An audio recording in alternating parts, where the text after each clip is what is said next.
The world does know you for your movie roles, and you just sort of burst onto the scene really with Usual Suspects, and you got a Best Supporting Actor Oscar for it. Just take me back to that time where you went from sort of relatively unknown actor to suddenly ridiculously famous. Then I started to work in television and began to make a name for myself in television. Now, what I mean by that is that people started to recognize me.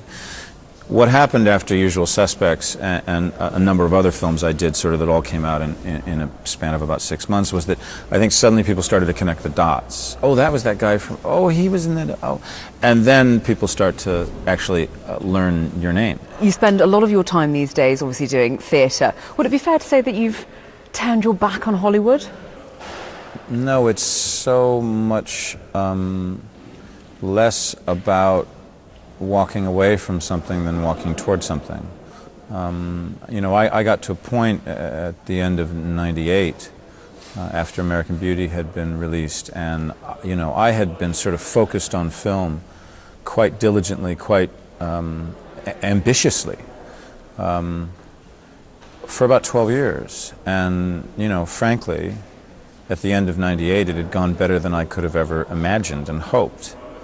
So I found myself at a crossroads, which was, am I going to continue doing the same thing for the next 12 years, which is to do movie after movie after movie after movie?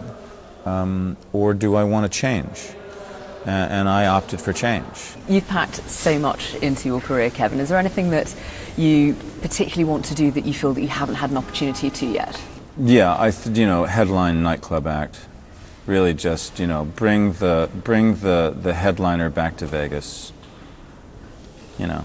Which would be why you undertook Beyond the Sea. Well, absolutely. I mean, you know, that was one of the great experiences ever.